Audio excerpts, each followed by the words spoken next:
এই দেখ purely capacitive circuit যেটা থাকে, পিওরলি ক্যাপাসিটিভ সার্কিট যেটা আছে ওর সার্কিট ডায়াগ্রামের মধ্যে একটা তো ক্যাপাসিটর থাকবে, মাল্টিপলও থাকতে পারে, বাট একটা থাকবে, একটা ক্যাপাসিটর থাকবে আর একটা হচ্ছে এসি কারেন্টের সোর্স থাকবে, এসি কারেন্টের সোর্স একটা ক্যাপাসিটর।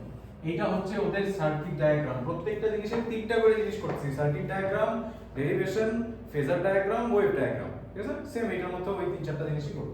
তো সার্কিট যেটা দেওয়া আছে কি গিভেন নিতাম আমরা, ভি এর ইকুয়েশনটা গিভেন নিতাম যে ভি ইকুয়াল টু আমার কি হইতো V naught sine omega t.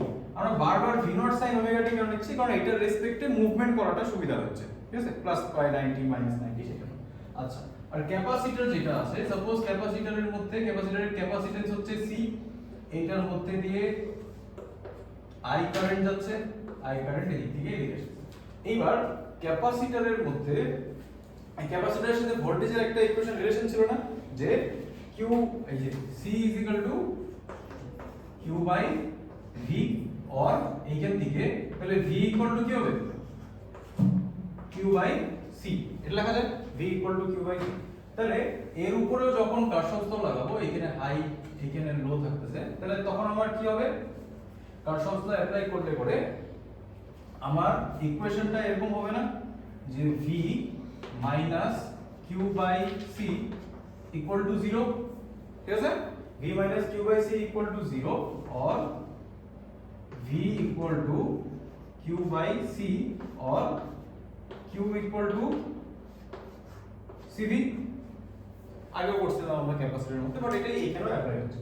কিন্তু এইখানে v যেটা আছে, এইখানে v টা ডাইরেক্টলি তো v নাই, এইখানে আমার লিখতে হবে q equal to c v naught sin omega t।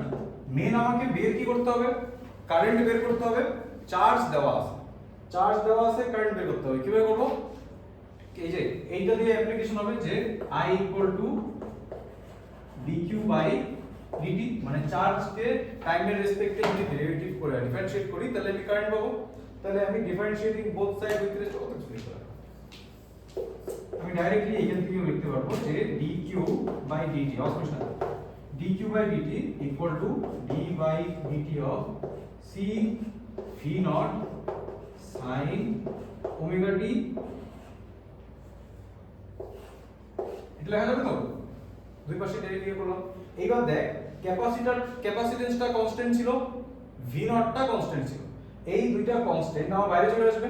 তো আমার এখানে কি পড়ে থাকবে, এই dq বাই dt কে i লিখে দে, i equal to c v naught আর d by dt of sin omega t। আচ্ছা, sin এর ইয়ে কি হবে, ডেরিভেটিভ কি হবে, বা ডিফারেন্সিয়েট করলে sin কে কি পাবো, cos পাবো। তাহলে এইখান থেকে আমার i ইকুয়াল টু কি আসছে, c v নট, সাইনটা হয়ে যাবে cos ওমেগা t, আর যেহেতু এখানে t ছিল না ওমেগা t ছিল, তো একটা ওমেগা বাইরে আসবে, তো এখান থেকে হয়ে যাবে c v নট ওমেগা তারপরে cos ওমেগা t। এইবার এই জিনিসটাকে আমাকে সাজাইতে হবে হচ্ছে v by constant equal to i, এই রেসপেক্টে সাজাইতে হবে। বাট v এর সাথে তো বাই ফরম্যাটে আমার জিনিসটা নাই, v এর সাথে এটা আমার মাল্টিপ্লাই ফরম্যাটে আছে। তো বাই করতে গেলে আমি জিনিসটাকে এভাবে লিখতে পারবো i equal to v naught by 1 by omega c cos omega t, দেখা যাবে। এখন পুরো জিনিস যেটা আছে, পুরো জিনিস এটাকে সাইনের রেসপেক্টে আনতে পারবে, ঠিক আছে? এইবার এই লাইনের রেসপেক্টে এদিকে জিনিসটাকে আন, এইখানে করতেছি, হ্যাঁ। এইবার cos থেকে sin এ আনতে গেলে দুই ভাবে লিখতে পারবো আমরা, sin of cos of 90 minus থিটাও করতে পারবো, cos অফ 90 প্লাস থিটাও করতে পারবো। আমরা এখানে স্পেসিফিকলি 90 প্লাস থিটাটাকে ইউজ করব। রিজন কি, দেখ এই পাশে i equal to v naught by 1 by omega c, এটাকে আমরা লিখব হচ্ছে sin of pi by 2 plus omega t, और আমি এইটাকে এইভাবে লিখতে পারবো, এই পুরাটা একটা কনস্ট্যান্ট না, এই পুরাটাকে আমি আপাতত i নট লিখি, i naught sin omega t plus pi by 2। আমার প্লাস নেওয়ার একটাই সুবিধা হচ্ছে যে আমি জিনিসটাকে ওমেগা টির রেসপেক্টে লিখতে পারবো। যদি আমি এখানে মাইনাসটা নিতাম, মাইনাসটা নিলে পরে আমি এটাকে ওমেগা টির রেসপেক্টে লিখতে পারতাম না, আমাকে পাই বাই 2 রেসপেক্টে সামনে পিছনে যেতে হবে। এই জায়গাটা ক্লিয়ার হয়েছে? দেখ, আর এইখানে আরেকটা জিনিস যেটা থাকলো, এইখানে দেখ একটা নতুন টার্ম আসছে, এইখানে জিনিসটাকে দেখ যে V naught by 1 by omega C, ঠিক আছে? এই যে 1 বাই ওমেগা সি আছে, এইটাকে লিখবো হচ্ছে এক্স সি, যেটার ভ্যালু থাকবে হচ্ছে 1 বাই ওমেগা সি, আর এই এক্স সি যেটা হচ্ছে এটা হবে হচ্ছে ক্যাপাসিটিভ রিঅ্যাকট্যান্স, ঠিক আছে?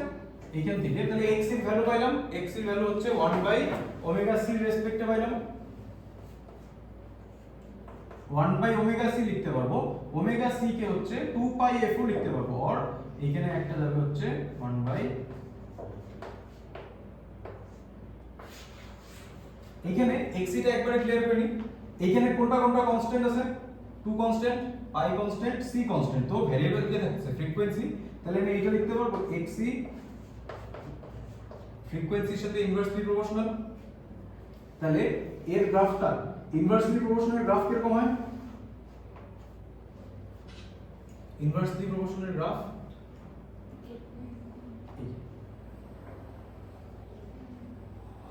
ঠিক আছে, কখনো জিরো হবে না। এই জায়গায় হচ্ছে এইখানে তুমি xc রাখতে পারো, এখানে ফ্রিকোয়েন্সি রাখতে, যত ফ্রিকোয়েন্সি বাড়তেছে তত এটা হচ্ছে। এখনো ইকুয়েশনের দুইটা পার্ট বাকি আছে, যেটা হচ্ছে আমি i এর ইকুয়েশন যেটা পাইলাম নিচে নিচে লিখে রাখি, i i naught sin omega t plus pi by 2, দুজনের মধ্যে ফেজ ডিফারেন্স চলে আসলো পাই বাই 2 এর, দুজনকে আমি সাদা লিখে দিলাম। এখন এটার রেসপেক্টে আমাকে এই ফেজার ডায়াগ্রামটা আর আরেকটা কি ওয়েভ ডায়াগ্রামটা করতে হবে, ঠিক আছে? এই যে যেটা থাকতেছে না, এগুলা কিন্তু অনলি ফর ক্যাপাসিটর, মানে পিওরলি ক্যাপাসিটিভ সার্কিট, বাকিগুলোর জন্য কিন্তু অ্যাপ্লাই হবে না, কম্বিনেশনের জন্য কিন্তু এগুলো অ্যাপ্লাই হবে না, বুঝা গেছে? আচ্ছা, এবার এটার রেসপেক্টে হচ্ছে গ্রাফটা হবে, গ্রাফ আগে ফেজার ডায়াগ্রাম করব, তারপরে গ্রাফ। এখানে কি হবে? এটা বলছিস তো এই গ্রাফটা, এই গ্রাফটা কিন্তু পরে যখন হচ্ছে একই সার্কিটের মধ্যে এইটাও থাকবে, মানে xc আর xl দুটেই থাকবে। xl এর গ্রাফটা মানে আছে xl ও ফ্রিকোয়েন্সির উপরে কোনোভাবে ডিপেন্ডেন্ট, xc ও ফ্রিকোয়েন্সির উপরে কোনোভাবে ডিপেন্ডেন্ট। xl কিভাবে ডিপেন্ডেন্ট ছিল? এরকম ভাবে একটা ইন্টারসেকশন পয়েন্ট পাইলি না, কোন জায়গাটা? এই জায়গাটাতে আমি বলতে পারবো xc আর xl টা পরে সমান হবে, তখনই হচ্ছে লাস্ট যে পার্টটা থাকবে রেজোন্যান্সের পার্টটা, তখন এখান থেকে আসবে পরে, এটা জাস্ট বুঝে রাখো।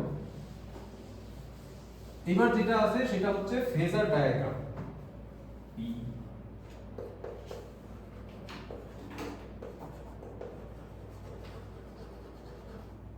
ফেজার ডায়াগ্রামে কি থাকতেছে, আমি ওদের ফেজগুলো ক্যালকুলেট করব।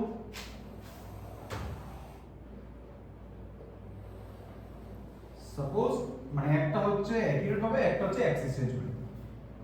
এইটা যদি v এর ইকুয়েশন থাকে, ঠিক আছে, v equal to v naught sin omega t, এই যে এই জায়গাটা কি হবে আমার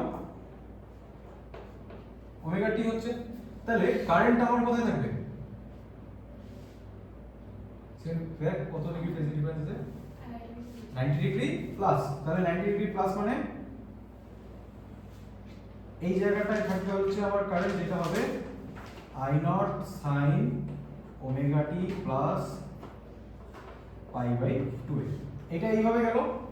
এন্ড সেম জিনিসটাকেই আমি আরেকটা ভাবে চেঞ্জ করতে পারবো, কি করে? অ্যাক্সিস ঘোরায়, অ্যাক্সিস ঘোরায় যখন আমি এই গ্রাফটাকে ড্র করব, তখন এই গ্রাফটা দেখতে কিরকম হবে? যেটা অরিজিন লাইন আছে এইটা হবে হচ্ছে আমার v এর ইকুয়েশন, আর এইটা হবে হচ্ছে আমার i এর ইকুয়েশন, কারণ i 90 ডিগ্রি প্লাসে আছে। এই যে এইটা হচ্ছে v অফ l, এইটা হচ্ছে i। দেখ এইটুকু দেখ, ফেজার ডায়াগ্রামটা কর, তারপরে এই সার্কিটটা এই দেখা ওয়েভ ডায়াগ্রামটা করে শেষ। তাহলে এইখানে যে স্টেটমেন্টটা পাশে লিখতে লাগবে সেটা হচ্ছে কারেন্ট leads by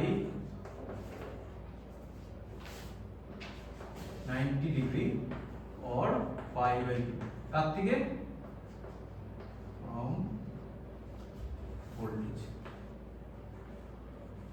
ভোল্টেজের থেকে ও 90 ডিগ্রি ফেজ সামনের দিকে আছে একটা সেম ফেজে থাকতেছে পিওরলি রেজিস্টিভ ইন্ডাকটিভ 90 ডিগ্রি পিছনে থাকতেছে ক্যাপাসিটিভ 90 ডিগ্রি সামনে থাকতেছে ক্লিয়ার এটুকু আর এটার পরে গ্রাফ যেটা আছে গ্রাফ হচ্ছে এই গ্রাফ আছে তো তুলে নাও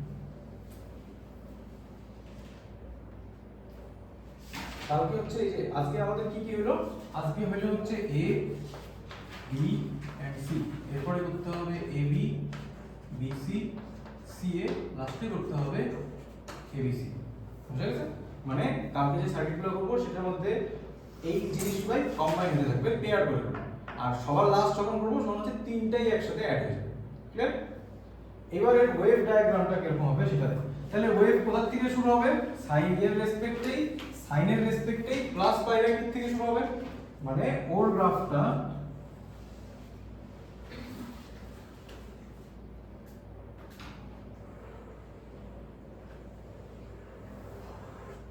এটা তাহলে আমার কোথা থেকে শুরু হবে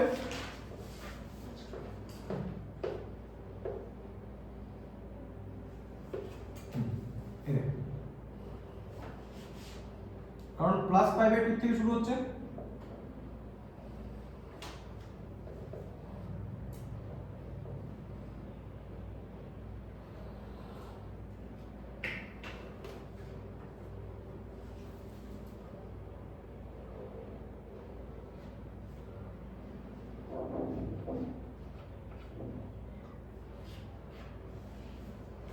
সিমিলারলি একই গ্রাফে যেগুলা করলে সবগুলো যদি সামারাইজ করতে লাগে তাহলে বাকি জিনিসগুলোকেও এখানে ড্র করা যাবে মানে এর আগে যা যা করলি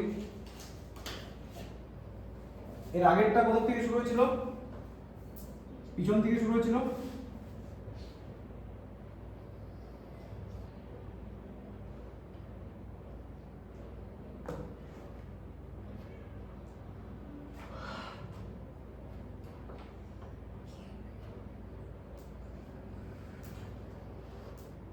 আর সবার আগেরটা কোথা থেকে শুরু হয়েছিল সবার আগেরটা সেম ফেজ বাট একটু নিচে মানে এই গ্রাফটাই থাকবে এই সাদা গ্রাফটাই থাকবে বাট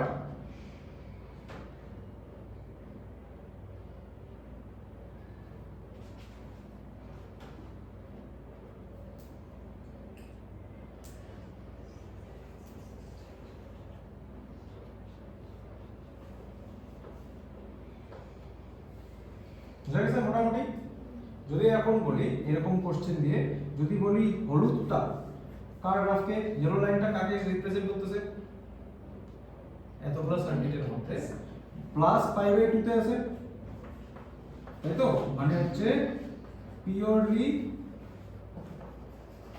ক্যাপাসিটিভ ঠিক আছে আচ্ছা ব্লুটা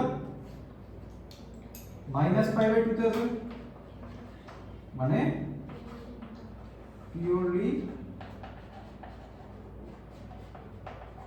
ইন্ডাকটিভ আর বাকি যে এরা দুজন থাকলো